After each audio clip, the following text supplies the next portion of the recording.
Hello and welcome to Dear Hank and John. Or, as I prefer to think of it, Audrey Hepburn, Dear John and Hank. Katharine Hepburn. Damn it, I missed the joke. We got to redo the intro.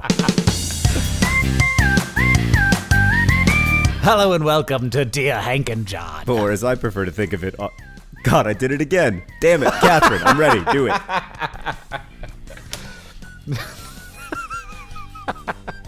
I did not. Anyway, it's a comedy podcast in which me and my brother John answer your questions, bring you dubious advice, and bring you all the week's news from both Mars and Afc Wimbledon. And also, we talk about how we're doing and read you a short poem and tell you about our sponsors. And how you doing, John? I'm doing well. I have a bit of a cold, so I'm coming to you today with my husky voice. Oh, okay. I'm coming to you today with my half Sprite, half soda water from Subway. Ugh. Sponsor. Oh, man. What I wouldn't give to get some of that sweet, sweet half Sprite, half soda water money. I call it Splite. Oh, God. Because it's so light? Because it only has like 70 calories per 12 ounces? Yeah, it's 50% of the calories. Oh, my goodness. I cannot drink straight Sprite anymore. It is so sweet that I have to do this now in order to, like, even... To me, I've gotten to the point where not watered down fruit juices or sodas, to me, taste like just ground up Jolly Rancher, like piped straight into my mouth. I have to say, I have also lost my taste for full-calorie soda. I fear that this is part of middle age encroaching. I remember being a kid and seeing all of the grown-ups drinking Diet Coke and thinking that there was nothing on the earth sadder than these grown-ups drinking Diet Coke, and here I am. Yeah, our mom would have just bubble water, just like flavored but not sweetened soda water. Yeah. And I remember one time grabbing one of those and be like, well, Mom likes these, and having one and just thinking just how disgusting that was. Yeah, me too. And now I drink it all the time. The La Croix. I'm all about the La Croix, John. Hank, as I speak to you, I am drinking a grapefruit La Croix, and it is phenomenal. I don't know what was wrong with my teenage taste buds that they couldn't appreciate the subtle grapefruit notes in this La Croix. So many. Can I read you a short poem? Yeah, Hank? okay, do that. Hank, in honor, last week we talked about David Bowie's death. It's now been like 6 weeks since David Bowie died, but I've just now gotten the poem together. This is actually the lyrics from David Bowie's song, 8-line poem. I thought I'd read today in honor of the great David Bowie. The tactful cactus by your window surveys the prairie of your room. The mobile spins to its collision. Clara puts her head between her paws. They've opened shops down the west side. Will all the cacti find a home? But the key to the city is in the sun that pins the branches to the sky. 8-line poem by David Bowie. It's like David Bowie knew that we were going to need a short poem for today, and so he was like, well, you know, it's the 70s. In about 45 years, somebody's going to need an 8-line poem, and so I'll write you one. Boom. Well, we appreciate it, David Bowie, and all of your other gifts to our broken and only humanity as well. Hank, should we answer some questions from listeners? First, we've got some general feedback about the podcast that I want to check. And I want to read for you. apologize in advance for all the times I was wrong about science. This one is from Hamish, who says, love the podcast. Bright spot in my week. There's a herd of feral cows on Haida Gwaii off the coast of British Columbia. I nearly drove into one on a dark night. Big, shaggy thing. Keep it up. So, there are feral cows out there, John, and in British Columbia. It does not surprise me if they were going to be anywhere. They would be in BC. Yeah. If I were going to be a feral cow or a human being, and I could choose any place to live on Earth, it would probably be British Columbia. Oh, really? Well, unfortunately, you can't. Yeah, probably, just because of the it's relatively mild climate, and relative to, and it's in Canada. Yeah. relative to the rest of Canada. What I'm trying to do is find a way to live in Canada, but also live in Hawaii. Ideally, Canada would invade Hawaii, but short of that, I think I'm going to have to live in British Columbia. All right. Well, I think it would be great if Canada just annexed Hawaii, and then all the people could have the Canadian laws and the Hawaiian weather. That would be the best of all things. You know what Canada doesn't have, Hank? What? Pennies. Really? They got rid of their pennies. penny. They did. Yeah, I heard about that. Yeah, no, because they were like, you know what we should do? We should be rational economic actors in the world and get rid of pennies. Yep. Whereas the United States government is, let's keep spending 2 cents on these suckers that nobody uses to facilitate the exchange of goods. Here is I recently heard an argument for the existence of pennies that I agreed with. Oh, shut up. I know. I was shocked as well. Do you want to hear it? Hold on, I gotta have a sip of my grapefruit LaCroix to get ready for this crap. Okay, well, I think that you will refreshing. agree to some extent that it is not a terrible reason for pennies to exist. Okay, bring it. In a lot of nations that are not America, they nonetheless use American currency.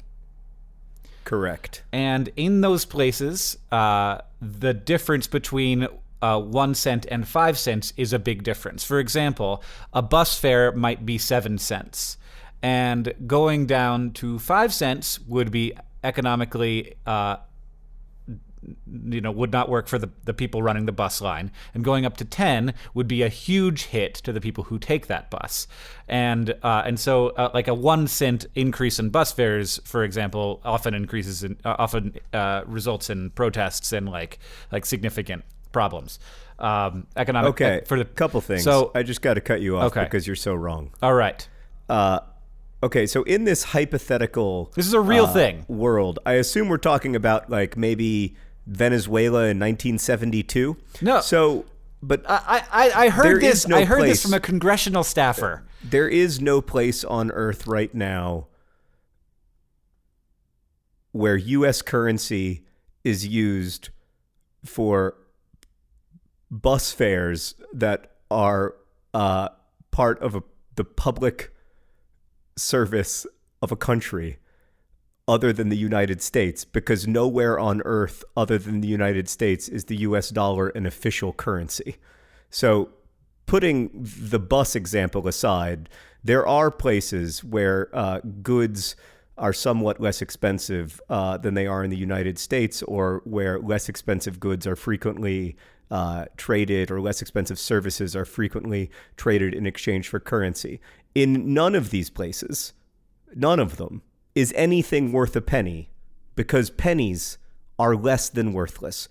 But if that were true, and if someone can show me an actual example of that being true, I will slightly revise my opinion on pennies to that we should no longer mint them except insofar as there is demand for them, and we should begin rounding immediately all of our transactions in the United States to the nearest dime. So we got another question. This is from Allison. It's not a question, just another comment. Yeah. You both, especially John, like discussing how many things will lead to widespread death. I really enjoy listening to your comedy podcast, yet I find myself wondering if there is really anything in the world that will not lead to widespread death. Yeah, Purell. Yeah, I guess Purell will not lead to widespread death, but nothing does lead to widespread death. Like there will inevitably be widespread death, but the question is, will there also be widespread birth? Right. That's sort of like, will the widespread death be spread out over a relatively long, a normal sort of, like, or will there be spikes? Spikes is the thing you want to avoid. A nice level death rate, absolutely fine and wonderful, and that's of course what we're going for. What we want is for the same number of people to die pretty much every year. Well, ideally, we'd like that number to go down. And in fact, I was sort of shocked to find that it does go down, because it seems like, oh no, people die, and so the number of people who get born and the number of people who die, and it's just like it should be the same over time, but it's really not. The number of people who die per year has decreased substantially. Yeah. Oh no, it's fascinating. It's so much better to be alive today than it was like 1,500 years ago. It's difficult to even calculate it. But yeah, essentially the global death rate has dropped dramatically. Like, it's dropped by almost half. Right. But the thing is, like, you wouldn't necessarily think that because the rate has decreased, that the number has decreased. Because it seems sort of like, well, the number of people who die is equal to the number of people who are alive in the long term. Well, the birth rate, but to be as fair, they live, has also dropped a lot. Yes. Yeah. But as people live longer, fewer people die per year because you have more years in which you can die. Right. So it sort of is counterintuitive, and it took me a little while to get my mind around the fact that actually fewer people die per year, which is neat. So yes, we want the number of people who die per year to go down slowly, or as quickly as possible, and no spikes. So when we talk about widespread death, what we're talking about is spikes in the death, which we really do not want those. That is what we are trying to avoid. And the last comment we have from a listener, this is from Lauren, who just wants us to know that the InSight lander, which we talked about being delayed substantially a few weeks ago, her father is the lead propulsion person at Lockheed on that mission, which is super cool. Isn't that? I don't know. I just like that the world is small and that people are doing cool things, John. Well, I wish her father great luck getting that thing to Mars. All right, John. Let's do some actual questions. Go. All right, Hank, we've got a question here from Andy, who writes, Dear John and Hank, I'm working on a production of The Wizard of Oz, and every day after giving the Tin Man his heart, the wizard says, Remember, my sentimental friend, a heart is not judged by how much you love, but by how much you are loved by others. This rings false to me. I would love to know if you agree or disagree with the wizard and why. Thanks for your question, Andy. So one of the things that I've noticed over the years is that things that sound like aphorisms often become sort of used in common language as if they were true, even though when you really look at them, they aren't. The best example of this to me is from the book Love Story, which was turned into this big hit movie. It was this, tragic story. Really, The Fault in Our Stars in some ways I like built as sort of a response to Love Story, or trying to address some of the things that I saw as romanticized in it. But it was this huge hit book in the 70s, and the famous line from it that was in common discourse for decades afterwards was, "Love means never having to say you're sorry." Which, of course, is ridiculous. Anyone who's ever been in love knows that it means constantly having to say that you're sorry. And then if you don't ever say that you're sorry, it's what a meanie you're being to this person you love. I do think that there's something about the wizard's line here that I find troubling, because loving is important just as being loved is important. And I don't think that you can really fully separate them. Yeah, I don't think that... we should take what is written especially said by characters in books, as definite truth. I mean, obviously the wizard is supposed to be this big wise man. That's probably where the word wizard comes from, now that I think about it, from wise ard. He's a wise ard. And, but yeah, I think that the way that you think about love should be the way that you think about love. Yeah, I don't buy the idea that a heart should be judged either way by how much it loves or by how much it is loved. Like, who's doing the judging? The wizard? Yeah, I don't know. I'm troubled by that line, even though there's a lot that I like about The Wizard of Oz. I got another question from Brandon, who asks, Dear Hank and John, so you know how California has a water shortage? Why can't they just hold a big magnifying glass over the sea to create water vapor and then collect that salt-free water vapor and then condense it into usable water? Love the show. Well, I do know that that in science fiction, I have seen this idea. It was not used to, in the book I'm thinking of, it was not used to create water vapor. It was used to create a number of other gases, and also to build a canal.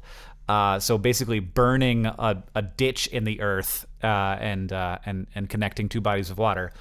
But yeah, I mean, you would have to have a way of lifting that giant magnifying glass into the air, which would be extremely energy intensive, and keeping it there. The one potential thing you could do is actually put that in orbit or build it in orbit so that it is either a mirror or a magnifying glass that is focusing the sun's energy on the water. Now, you are also going to have a ton of ecological consequences here. So, like, as you are boiling this water, you are also heating up the water, which means that you're changing the local like temperature of the sea dramatically, which is going to really affect the aquatic life there. It's going to mess up that. And then you have to collect this water, which you probably wouldn't do. You would probably just have it rise up and only do it on days when the wind was blowing the direction you wanted it to blow, and then it would fall on the land, which is great because, then you don't have to create any new infrastructure. You just recharge the aquifers, and the water falls on the crops, and it's all good.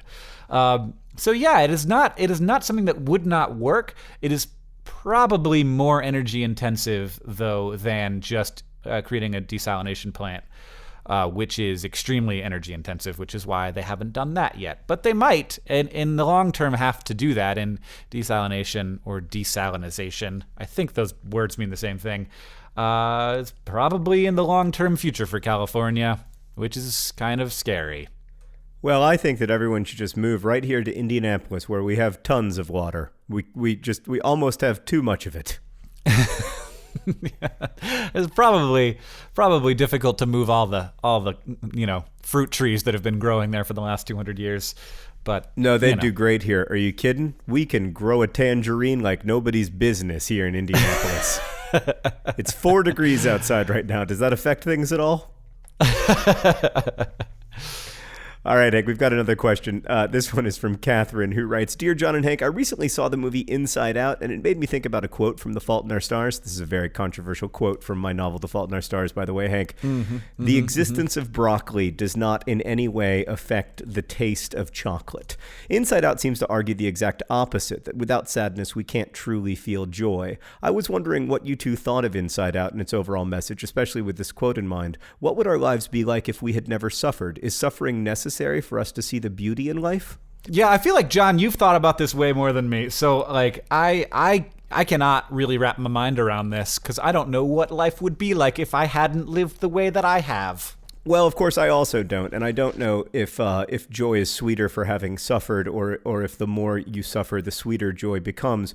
What I do know is that a lot of times people use that idea as a way of telling people who are suffering what to feel, or as a way of telling people who are suffering what the meaning of their suffering is.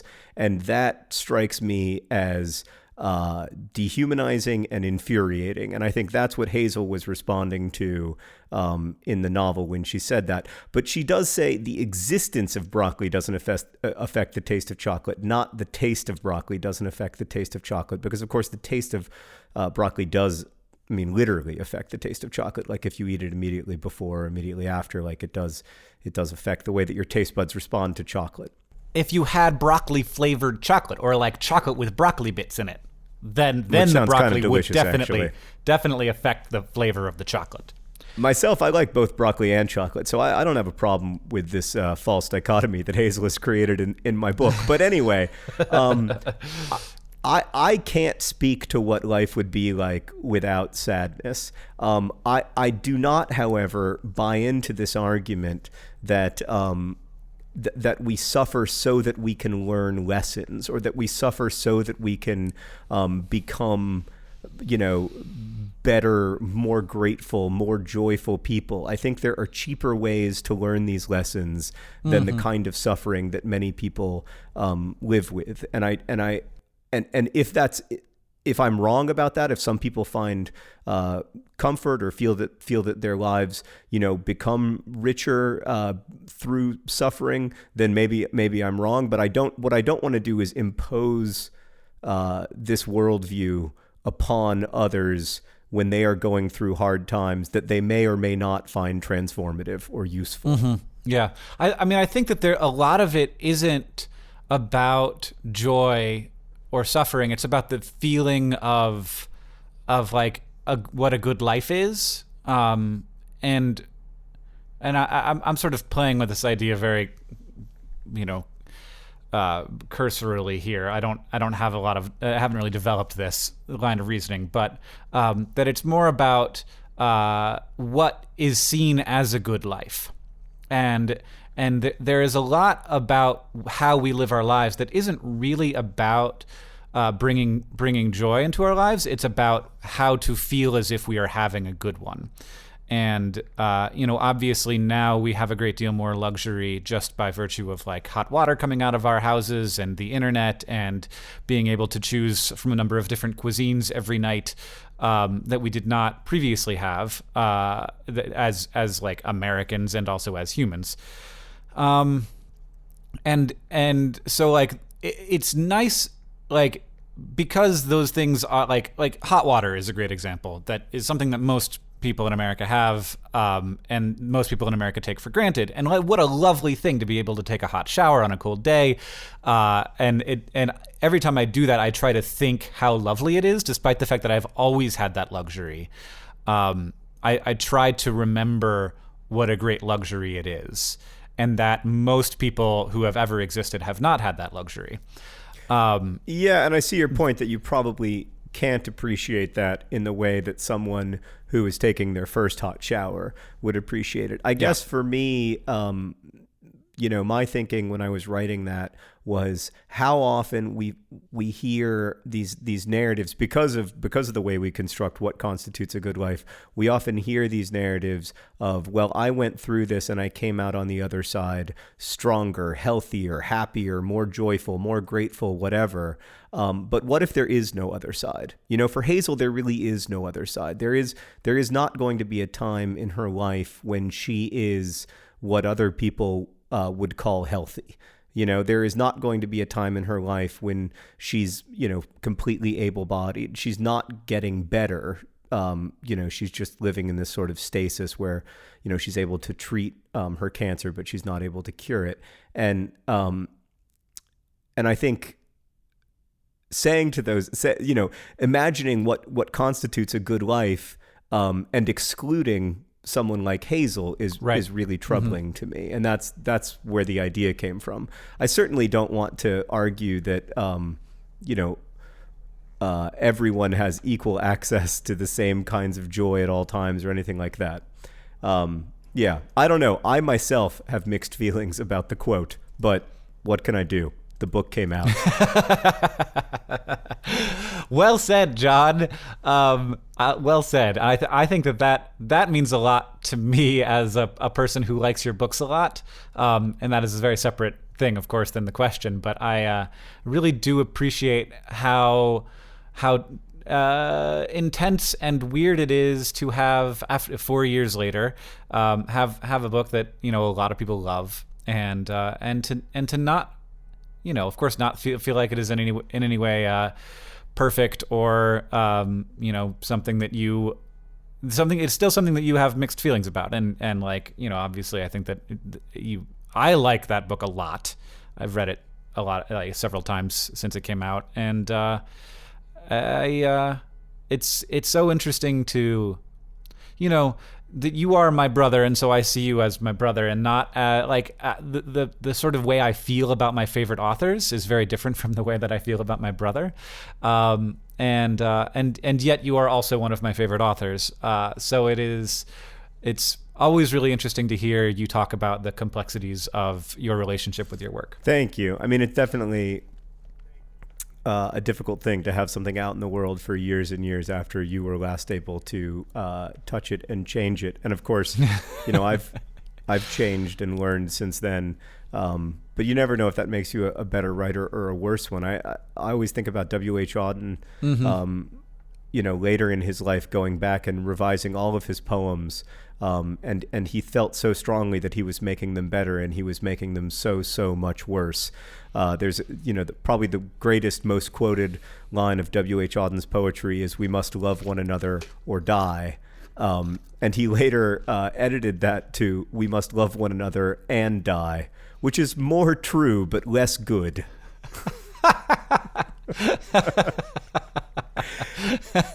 That's a really different message. It's like he forgot what he meant in the intervening years. There's a lot of examples like that where you read the edited versions of the poem and you're just like, oh my goodness, how did you convince yourself that this was a step in the right direction? So my feeling is just that, all of my books, even the day after they come out, I have to say to myself, like, this is something that I did in a period of my life that reflected my very best attempt to write the best story I could. And that's all it is, like it's a snapshot of that time, of the creative output that I was capable of in that moment, and or in those years or whatever, and that's all it can be. And you have to let go of it, and you have to let it have a life that's separate from yours. I mean, one of the weird things about having The Fault in Our Stars come out and reach such a broad audience is that lots of people have interpreted it in ways that I am frankly uncomfortable with. Books belong to their readers, but there is still an author out there thinking, no, that's not what I meant at all.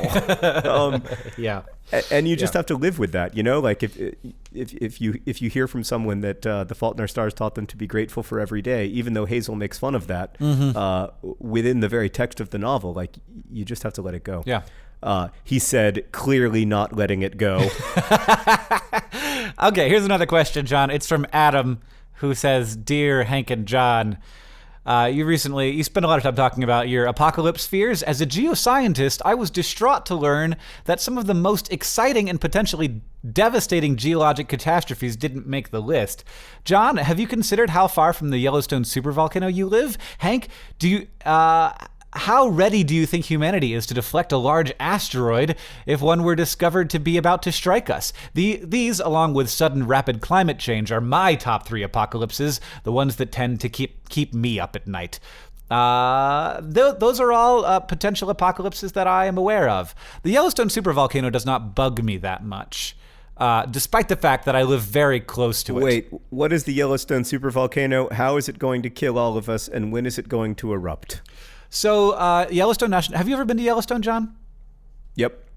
So Yellowstone National Park But I'm never going back. One of the most... frankly, if the Yellowstone supervolcano were to erupt, I think Yellowstone National Park would be the best place to be. Because you want to die fast. Oh, good Lord. Okay. Great. It depends on which way the wind's blowing, literally.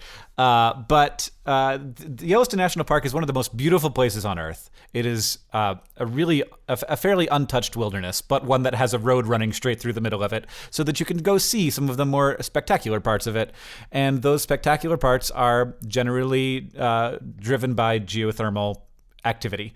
The park itself is mostly inside of a caldera of a volcano that I don't know how long ago it was, but it was a very long time ago that erupted and cast ash over the majority of North America. All right. It is erupted many times, and we are aware of. We can sort of see in the geological record 4 or 5 of those, and it is at least one of the biggest volcanoes on Earth. It is. When you are inside of the Yellowstone caldera, you do not feel like you are inside of a caldera because it is so large. You basically just feel like there's some mountains around, but really you are in a crater that was formed when a huge, basically, an area, like, I would not be surprised if you could fit Rhode Island inside of it, though I'm sure you can't. A very large area was just ejected into the atmosphere, and what then happens is a long period of time that does not have normal amounts of sunlight, which changes the weather very dramatically, and it potentially would result in an inability to grow food. And that would be the thing that would kill a lot of people in America. It would probably have a really significant global impact as well, but there would be a lot of people in America who would just immediately die. Just by being buried in ash. This is not likely, though. This is not something that happens every 5 years. No, it's people will say like we're due for one, but what that means is that they occur within a certain number of years from each other, and that we're sort of roughly around, like we're inside of the time in which this could happen again. But if it were going to happen again, there would be a number of tremendous geological changes that we would be seeing. These eruptions happen after a lot of pressure starts building up underneath the caldera. Yeah. And what you would see is literally the ground would be rising at the rate of feet or meters per day. Oh God. So that we're nowhere near that, though there is like flex in the ground in Yellowstone that it will rise and fall by feet and meters per year, which is really remarkable. And they've only been doing research on this stuff for the last 50 years or so.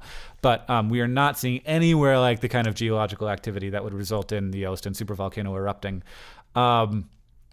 But so basically, my guess is that we are thousands of years away from from that volcano erupting. All right.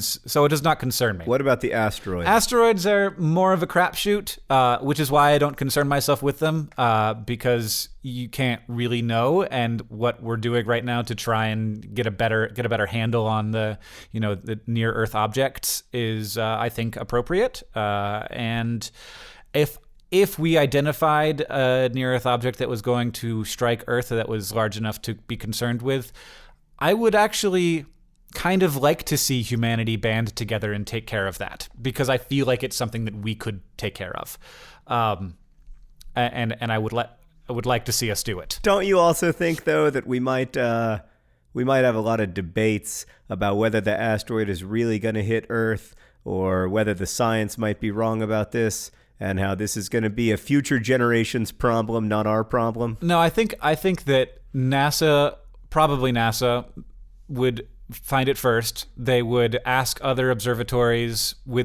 on the order of days to weeks to confirm, and then it would be confirmed.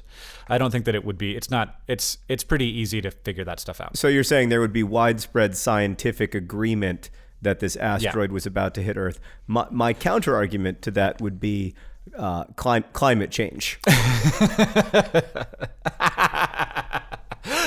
Yeah, I think that asteroids are much scarier than climate change, despite the fact that climate change is actually a much more significant threat. And I do agree with Adam. I was going to say I'm much more worried about climate change than I'm worried about asteroids, and that's saying something, because I can worry. All right. Well, I think we spent a lot of time on Adam's question, but it's Dear Hank and John, so we can't not spend time talking about the apocalypse.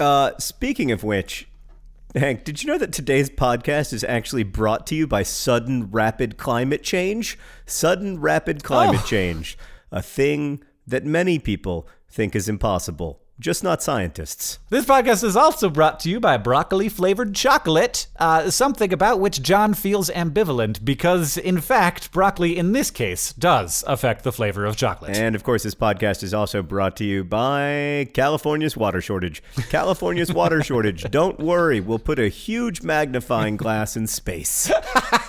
It was all taken care of. I love it. We're going to do one last question, John. Does that sound okay to you? Sure. All right. This one is from Paula, who asks, Dear Hank and John, I just found out that the amazing Stephen Colbert is a fan of the mountain goats, that his favorite planet is Mars, and that he's basically the biggest Tolkien geek the world has ever seen. I think that's just one step away from becoming a lifelong nerd fighter. Is there any secret plan that has evolved about how to act in these kind of situations? What shall we do? Crash the Late Show with an army of puppy-sized elephants? Well, Hank, I had the chance to meet Stephen Colbert not too long ago. And the coolest thing about it, I was generally very, very impressed with him. He came in and talked to me a bunch about the show. He was like, I play a character. I'm not really that person. And I was like, I've seen the show, man. And he was like, oh, thanks for your support. I was just like, do people come here who haven't seen the show? Anyway, in between segments of the Colbert Report, his previous show, he played the exact same Neutral Milk Hotel song every time. And he told, I was like, I love this song and I love this album. And he said, yeah, I love it too. He said, every taping, I try to find someone in the crowd who's singing along with it and lock eyes with them. And then we sing the words together. And I was like, that is so cool, Stephen Colbert. That is so like, I'm so glad that you told me that after our little bit together, because I could not have handled meeting you if I knew it before. This is a very unrelated story, but I was at a hockey game recently. The Missoula has a very small hockey team. And what's the mascot? The mascot is Slash, who is a wolf. They are the Maulers. I'm very ambivalent, or I'm just going to go ahead and say that I do not like that our hockey team is called the Maulers and that our mascot is a wolf, because there is a lot of like sort of anti-wolf sentiment in this part of the country, and I'm not a part of it. But anyway, I was at this hockey game. And Shut Up and Dance by Walk the Moon came on, one of my favorite songs of 2015. And a girl is walking to her seat and she's singing along with just these dead eyes. And Shut Up and Dance, very fun, sort of summertime. And she's just like singing, knows every word, but like she's somewhere else. She does not know that she's singing along. She's thinking about her algebra test and how she did very poorly on it, but she is mouthing those words to Shut Up and Dance, no problem. And I was just like, I've never seen a more sad person singing along to Walk the Moon's Shut Up and Dance. Hank, do you know where Walk the Moon formed? Indianapolis, Indiana? Incorrect. They formed at my alma mater, Kenyon College in Gambier, Ohio. Oh, interesting. There you go. So many famous people coming out of Kenyon College. So many people. Those guys? Allison Janney. I don't know who that is. She's the press secretary on The West Wing. And also, she's been in a million movies. Oh, CJ Craig? Yeah. I know, she's great. I love her. She's great. Let's move on to the news from Mars and AFC Wimbledon. Hank, do you want to go first, or do you want me to, or do you want to do rock, paper, scissors? I want to do rock, paper, scissors, John. All right, ready? One, two, three. Paper. I did paper too. Okay.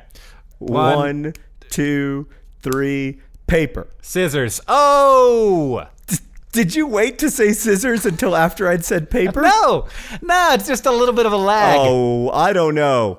I don't know if that was lag, but okay, you go first. It's just a little bit of a lag. All right, we got some news from the federal government on December 18th, 2015. I know that's a little dated now, but we're catching up still from the break. President Obama signed the spending bill, the budget that funded the federal government through the fiscal year of 2016, which included $19.3 billion for NASA, an increase of $1.3 billion from last year.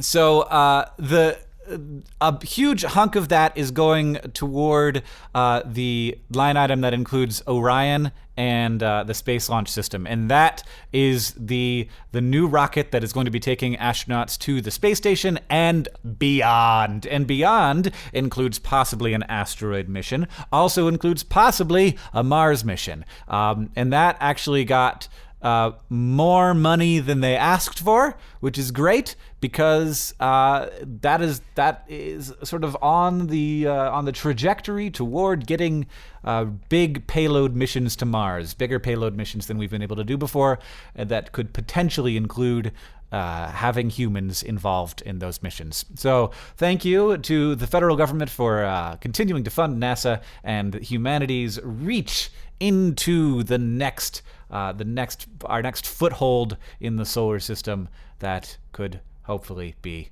Mars. Woo! And congratulations to the United States Congress on passing its first budget in like 7 years. It's just amazing work, guys. So proud of you. People said you could never do it, that you'd only fund the federal government for a week at a time, and you did that. You kicked the can down the road for like years and years, but then finally you did it. You signed a budget. Great work, guys. In AFC Wimbledon news, Hank, AFC Wimbledon, as I'm recording this, still hasn't played a game since their astonishing 4-1 victory over Cambridge United, which was good also for their goal difference. But Hank, the under-18 team, which I talked about beating Newcastle last week. Now, Hank, I'm sure you recall what happened, the reason AFC Wimbledon was formed in the first place, right? Yes, I know all about that story. Basically, that there was a team, Wimbledon FC, that had a wonderful history going back to the 1800s, and then it was stolen away from them when the English Football Association, the governing body of English football, declared that Wimbledon FC would be moved. And do you remember where they were moved to? They were moved. I don't, John. I don't. Milton Keynes. Yeah, that's never going to stick. And so they call themselves the MK Dons because they claim some semblance of history associated with Wimbledon, which is complete crap. And they need to stop saying that. But they're just a franchise, basically. They're not a real football club. However, they play as if they were a real football club. And in Milton Keynes, they have some support. And I don't begrudge people who began supporting them after the move. Anyway, long story short, occasionally AFC Wimbledon will play Milton Keynes, the franchise. I once heard, by the way, Hank, a radio commentary of a game between AFC Wimbledon and Milton Keynes in which at no point did either of the announcers say the word Milton, the word Keynes, or any of the player names. They were referred to only as the franchise, and they would be like, and now the franchise's right winger has the ball, and now he has passed it to one of the franchise's forwards. It was amazing. There is unfortunately still one Milton Keynes player who was a Wimbledon player, and I have never heard a player booed that consistently over 90 minutes in my entire life. I felt bad for the kid. He was just signing the only professional contract that he had access to. It felt like he couldn't say no, but boy, hooey, has he lived to regret it. Anyway. Okay. The under-18 team, every time AFC Wimbledon plays Milton Keynes in any capacity, whether it's the 7-year-old girls team, the 13-year-old boys team, whatever it is a big game, right? Because this is the team that essentially forced AFC Wimbledon into existence by stealing away the club. So it is a big game. Like, it's essentially a game, like, for instance, when Milton Keynes and AFC Wimbledon play, the AFC Wimbledon supporters always sing to the Milton Keynes supporters, "Who were you? Who were you? Who were you when you were us?" Which I think puts a nice period on the situation. So when the under-18 team played Milton Keynes, it's a big game, even if it's just a youth game. And AFC Wimbledon won 2-1, sending the franchise right where it belongs, to ignominy. Yeah. Ignominy. Yeah. Yeah. Who were you when you were us? It's just that is the greatest chant I've ever heard in football, I think.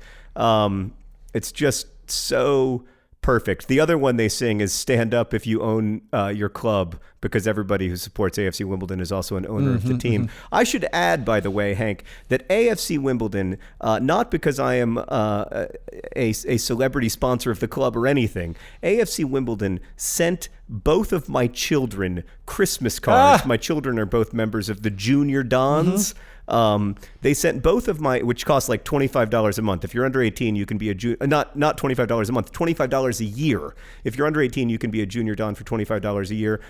If you're over 18, you can own part of the club for only like $80 a year, and you get to be an owner of the team and support this great institution. Anyway, they sent Henry and Alice both cards signed by a bunch of the players, including Adebayo Akinfenwa, Henry's favorite player. It was so cool of them. They do that every year. They send Henry and Alice birthday cards and Christmas cards every year signed by the players. It's so sweet. It's so awesome. I think it says a lot about the kind of club that they are. So I wanted to say thank you for that as well. All right. I appreciate that. Thank you to AFC Wimbledon for being pretty cool. I think cooler than most football clubs, though that does not necessarily managed to hold my interest. They are a lot cooler than most football clubs. And don't worry, all the talk about Mars bores me as well. All right. Thanks for podcasting, John. What did we learn today? Well, we learned that there are feral cows on an island off of British Columbia living my dream. It's pretty remarkable. We learned that John Green has a complicated relationship with the things that he's created and has to just let them go, which he cannot do. And, of course, we learned a new reason to fear the end of the world. A gigantic Yellowstone volcano and or comet coming from space and or rapid climate change. And, of course, we learned that the things that Hank and John are scared about are not people dying. That we are in favor of people dying at the same or lower rate than they currently are. But what we want to be afraid of are the spikes. Avoid the spikes. We hate the spikes. We are strongly opposed to spikes. And we learned, of course, that the Wizard of Oz is a truly wise ard. I wonder if that's the actual etymology of that word. I would be interested to find out. And in fact, I'm going to find out while you do the outro here. Well, I already looked it up. It is from wise ard. Literally. I don't know what an ard is, but I'm clicking on ard. It forms a noun. It's like saying a wisey guy, like a wise guy. Or a drunkard. A drunkard. Right, a drunkard. Yeah. Drunkard. Yeah. Wizard. All right. Neat. Thanks for making a podcast with me, John, and confirming that my etymology is correct, you wise ard. That word, by the way, ard, really reached its pinnacle back in about 1730. And it's been steadily declining in significance since. But we still have wizard and drunkard. That's something. All right, thanks so much for listening to Dear Hank and John. You can email us at hankandjohn@gmail.com with your questions. You can also use the hashtag Dear Hank and John on the Twitter, where I'm John Green. Hank is Hank Green. This podcast is edited by Nicholas Jenkins. Our theme music is by Gunnarolla. And as we say in our hometown, don't forget to be awesome.